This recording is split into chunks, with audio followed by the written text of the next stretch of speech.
Lebanon, it has a different flavor.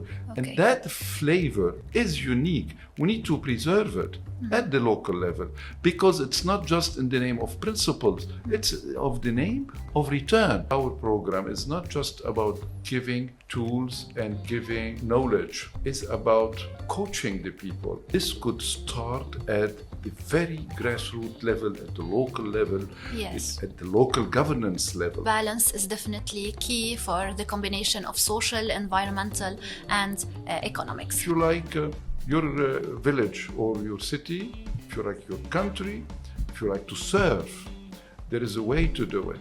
Come to us and we will help you that way.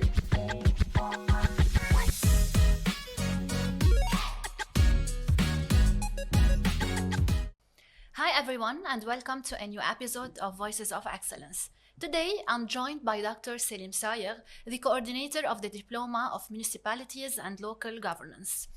This course dives into sustainable development, the SDGs, and how community engagement plays a vital role in shaping policy and improving local governance.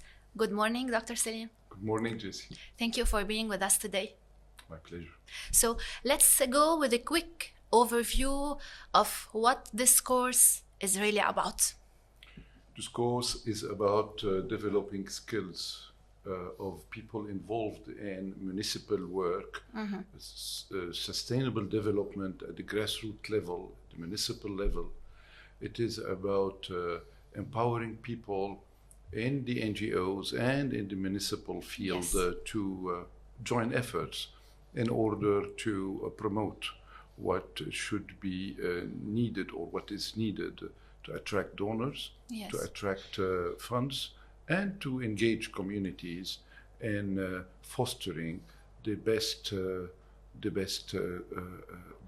practice in their local communities, wherever they are, whether they are in urban environment or whether they are in rural environment. So this is a general idea about the course. What is the methodology behind it?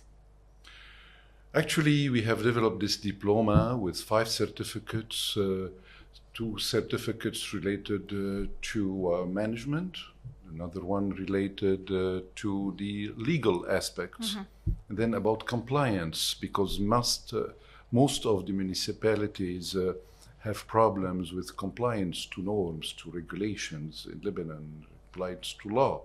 And this is why most of the municipalities face problems with the authorities, the central authorities. It is not voluntary corruption, most of it is mismanagement. Then you have to develop the substance of the work of the municipalities. And here it's very much linked to development at large.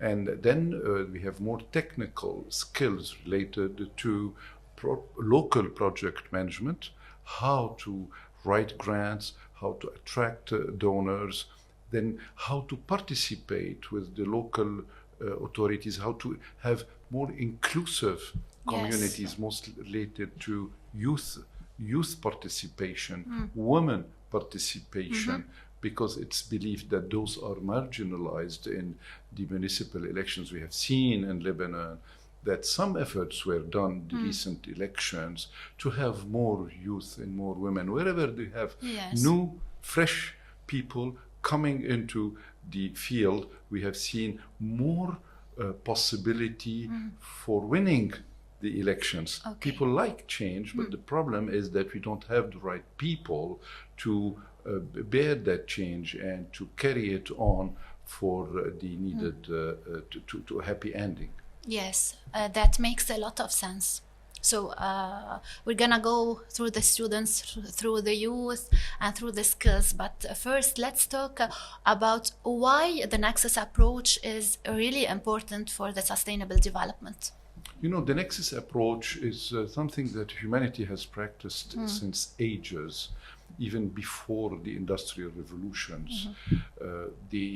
Now the Nexus approach is put in place again to have this interconnectedness between the different sectors. So there is always a balance between the, let's say, between food, between energy, and between water. Yes. These three main pillars of Nexus today. If we have an equal balance between those, and if we have not just a balance, if we get them interconnected, so we have integrated policy planning and integrated approach, then we would have more sustainable results. Sustainable means healthier, means that they are not damaging the ecosystem. It means that the water is not wasted.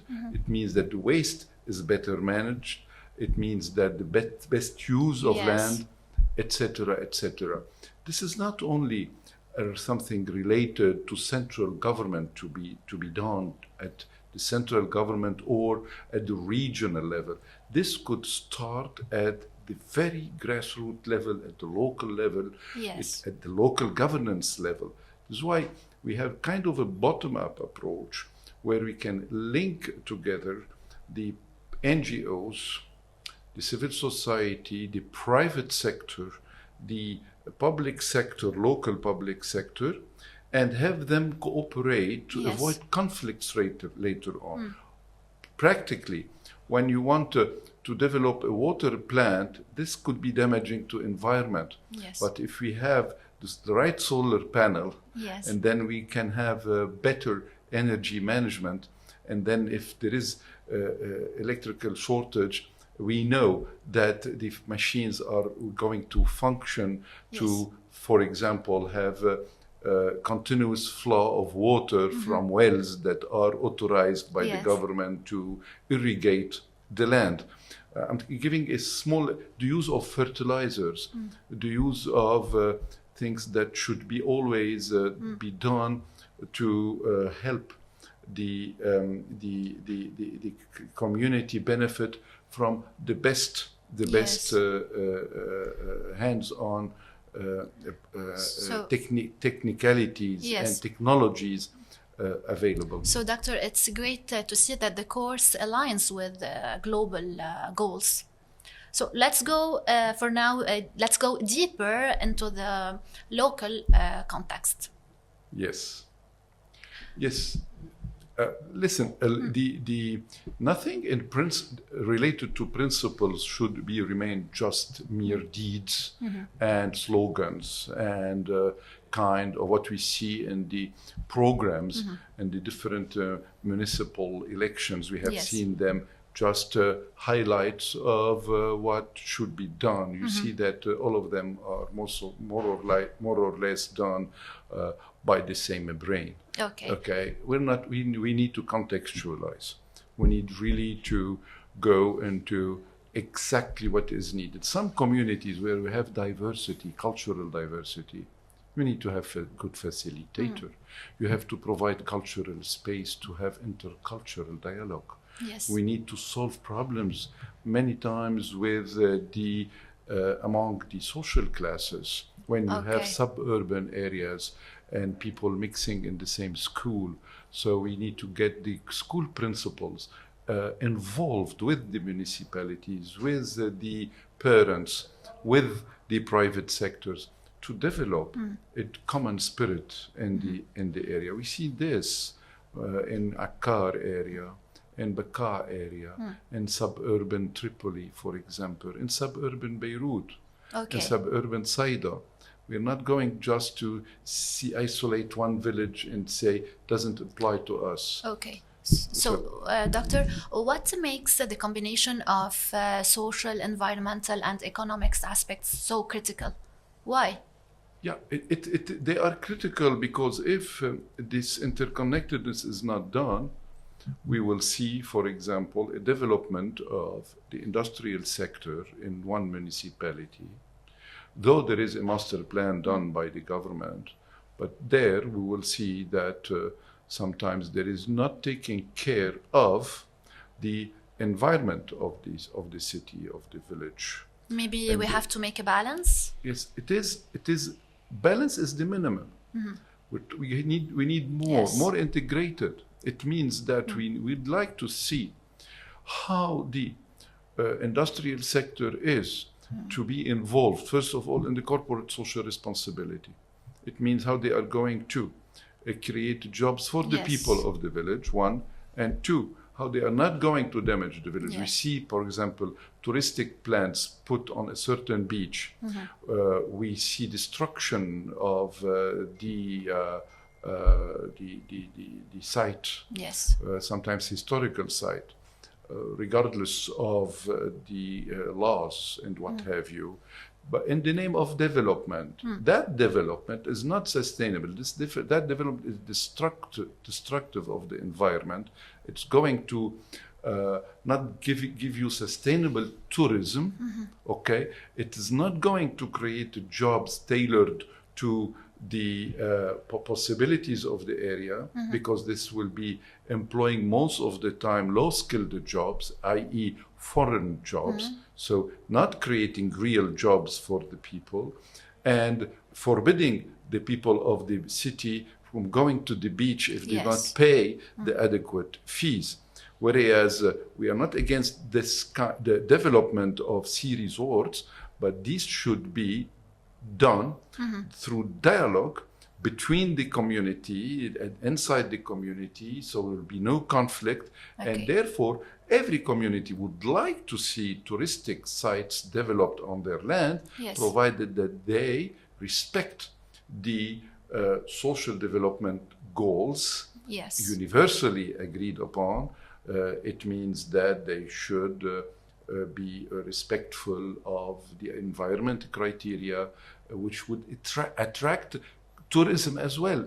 Tourists, if they want to come to Lebanon, they would like to see genuine tourism. They would like to see historical tourism, religious tourism, cultural tourism. It's not just to have another resort. They have plenty of them around the globe. In Lebanon, it has a different flavor. And that flavor is unique. We need to preserve it at the local level, because it's not just in the name of principles, it's of the name of return. I'm talking about income here. So, Doctor, as I said, balance is definitely key for the combination of social, environmental, and economics. Let's move now for the role of participation and for the people. What is the role? Yes, when we give this diploma, we talk much to real stakeholders. Most actually of our students are already either elected or they have presented their candidates to elections. Most of them won actually. And because they were able to show their skills, they were able to show they can make a difference wherever they are. So, and one of the key themes is how to get the community involved. It means when you speak about social cohesion by and large, what does it mean? It means that you need to have inclusive approach. We need to talk to children when you're going to develop policies related to them. Children, i.e. below age of 15. Yes. We need to talk to them. Now, our kids, when they have 12, 10, 9, 12, 13 years old, they know a lot about what is considered important to them. Have the people who are very vulnerable. We have people with special needs. We have people, even women are considered as vulnerable population. Have discussion, have them develop projects oriented. We send our students, when they present with every certificate, they have to go to the field and get real world, hands-on experience. So they come back and we discuss within the group. The group become in the class like a cluster, like a place incubator, like an incubator where we will be testing the ideas and see how the community is going to be better engaged in that development. The sharing with the NGOs, local NGOs, the municipalities cannot make it all alone. They need to have specialized partners. Let's say an NGO hiking for sustainable tourism, hiking for cultural heritage, or any other activity. Okay, this partnership means that we are getting everybody on board. You don't Yes. need to be in the municipal council to have a voice heard in your community. It's sometimes the project-oriented approach Okay. is more interesting than just sitting in the council. So this is the role of local communities in the learning process, as you said. Yes, right? of course. Okay. So, Doctor, how can this course impact local governance in Lebanon? You see, it is already actually impacting. As I've told you, most of our students came to the elections, were able to convince their electorates to vote for them. Now, the thing is that they are playing a role of bridging between what the donors' priorities are in Lebanon and what are the real needs of the community. Okay. We do not want in Lebanon to have dictation but done by the donor to say, I want this or that or this. First of all, you need to read and understand what is the donor language. Or you might understand English, but you might not understand the language because it has a specific language. Development has its specific language. So you need to have this interpreter translator between the local language and the donor language. Yes. Then you need to bridge and then to challenge the priorities, sometimes change the priorities, adapt your priorities to the donor's priorities. So we know that, waste management could start with just at home, collection at home, and trying to have the gestures, day-to-day work in order to have less waste in a village. Then you can convince the donor to subsidize a plant among 3-4 villages so they can cooperate in this. All of this needs people who know how to work with the community and at the same time who work with the donor. And the needs are huge in Lebanon. The donor money is not there yet, but the donor money is going to come sooner or later. And the most important partner to the donors nowadays will be the local authorities. So our people will be best equipped to make the difference there, most notably. So let's go back to the skills. What about the skills students walk away with? Okay, first of all, it's about the attitude. Is to be with a necktie when you need, and to be with your jeans and your working with your hand in agriculture, being to cover different layers of the work that is needed, because working at the local level is not about belonging to a certain elite, being just in the right places with well-furnished hotels or what have you. It is not being in the ivory tower. Working the local level is to be there with the right people. So we ask people to go to the ground, to see what's happening, and to be able to develop this psychological attitude to practice, to adapt. At the same time. This is the first thing. Then we have facilitation, negotiation skills, because you need to bring conflicting parties together to craft a project. Then you have the fundraising strategies, how to do it, how to write the grants, how to manage projects, complex projects with complex stakeholders.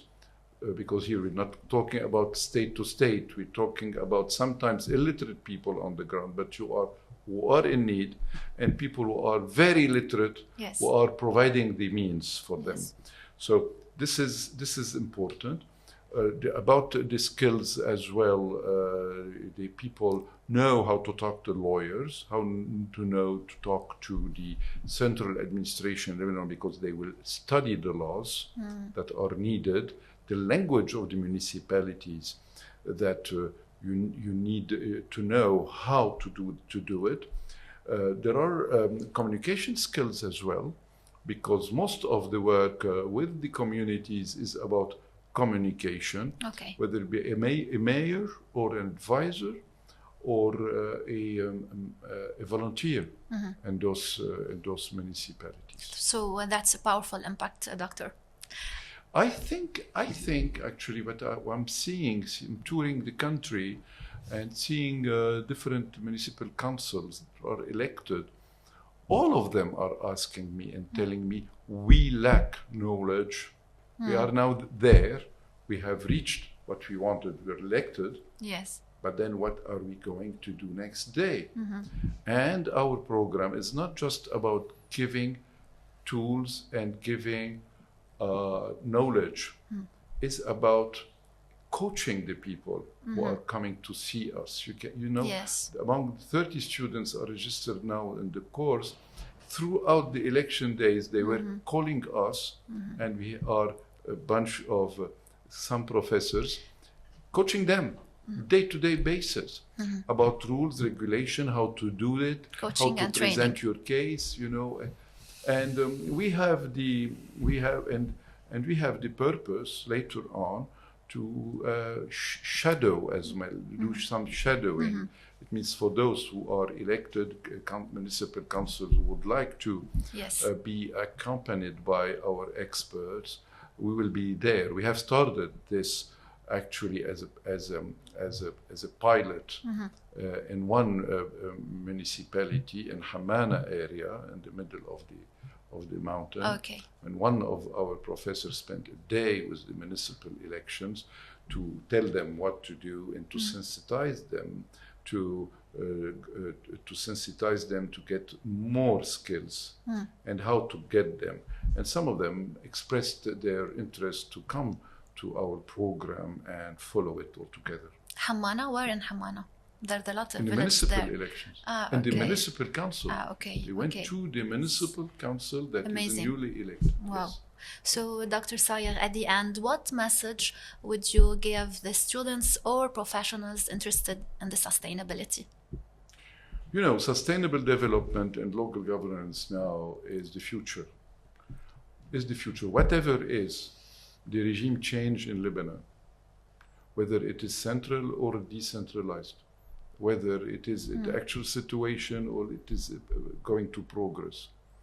What you need is to cultivate your own garden, to clean your street and in front of your house. This is the cornerstone of living in this country. Yes. Is to get it right. And this is what we are trying to say, that whatever is the regime change, we know from where we have to start. Now we have people who are elected, who are legitimate. Yes. They have no reason not to make it. We need to help them to make it. This program is to help them as entities and to empower the people who are involved in it, and those who wish in the future Yes. to get involved, to have them build their capacities. Okay. So my message is that if you're involved, if you like your village or your city, if you like your country, if you like to serve, there is a way to do it. Come to us and we will help you that way. I will come for you, Doctor. I will be with you. I'm interested to Hello, register. hello. So thank you, Dr. Sayegh, for this insightful conversation. So it's clear that the Nexus approach combined with local participation isn't just theory. It's a powerful tool for real change, both globally and here in Lebanon. Thank you, Doctor. Hello, thank you. For the listeners, stay tuned for the next week with more topics and more instructors. Bye.